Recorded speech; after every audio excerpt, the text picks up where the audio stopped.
bet with Interbet only. They're a fantastic site. I've never had any issues with them. They are very professional.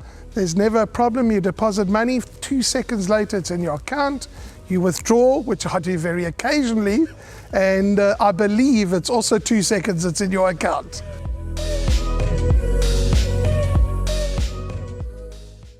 Mkhamazi Stakes Grade 2 over 1,200 metres. The place accumulator first leg goes at 13.35. And before we go through the race, just to remind you of our mega pools. Races 2 through 10, world pools. Tab Win, Place, Swinger, Quinella-bets commingled into the Hong Kong pools. And we've seen with the King George VI and Queen Elizabeth Diamond Stakes, and of course Glorious Goodwood. And we remember last year, these pools averaged in the order of 10 million rand. So you can bet with confidence on Saturday into these massive tote pools. But this is the first leg of the place accumulator. Of course, the exotics are not commingled, but we do have a pick 6 carryover, and we do have a quartet carryover later on. More about that when we get to the respective races. But this is the race, the Epol Mkhamazi Stakes. It opens up the place accumulator. And Rahil, once again, it's the Highveld form that comes under scrutiny. The early favourite is number 5, Mercantour, from the Stuart Pettigrew stable. Last time it beat Ridge Runner narrowly. The Tour in the race again. They're both well fancied. Mercantour 17-10 in the anti-post market. Ridge Runner from the JJ Van Vuren stable. Again, Keegan DeMello aboard. The principal threat as far as the betting market is concerned. What do you make of that Highveld form? I think it's both of those horses have to be respected in this lineup. Graham, Mercantour does get a 2 kg swing at the weights now with Ridge Runner, who he had to give 2 kgs to last time out. Now they do run at level weight. So I think that could just edge the verdict towards number 5, Mercantour, head off number 3, Ridge Runner. But it's 2-year-olds. We all know they improve at different intervals, and I think both runners have to be respected. However, the horse that I like in the lineup is the maiden, number 8, Captain Bombshell. Now, he ran a cracking second behind Renaissance Man on debut.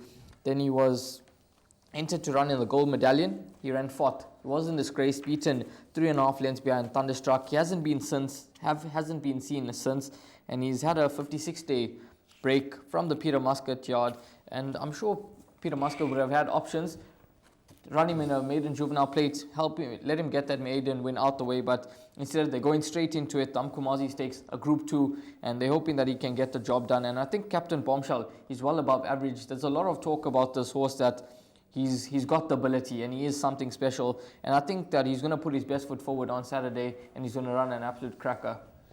There's no doubt that Peter Muscat holds a strong hand in this race with the horse you've mentioned, number 8, Captain Bombshell, number 4, Former Gear, number 6, Ocean Time. So he's got a 3-pronged attack on this year's renewal of the Epol Mkhamazi Stakes. And yes, there is a lot of confidence around for number 8, Captain Bombshell. He's had 1 start here at Hollywoodbets Greyville. That was on the poly track when he ran second on debut. They think very highly of him. The race will show how good he really is. But I think all of Peter Muscat's horses will be fancied. Ocean Time ran way below best in his last start, over 1,400 metres. Expect better. Former Gear, form speaks for itself.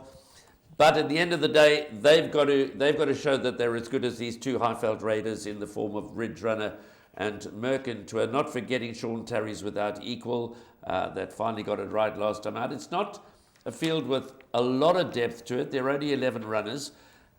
So, you know, I kind of think that the Highveld form might stand up, but I have healthy respect for the Peter Muscat runners.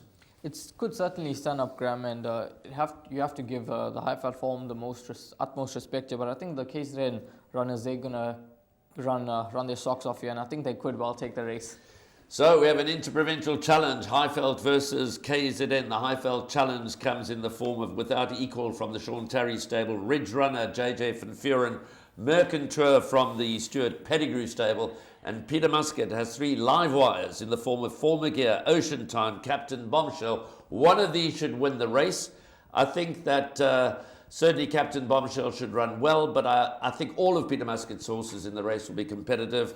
But I'm going to go against Rahil. My 2 horses for the place accumulator. I'm going to rely on the Highveld form, Ridge Runner and Mercantour. My name's Danny Diliberto, founder of Ladles of Love. It was founded back in 2014. Communities we work with are all over the peninsula, and we're working with 138 beneficiaries now. We've grown exponentially we've been able to do that because of all the kindness that we have experienced from individuals and corporates such as Interbet, who just want to be part of the change.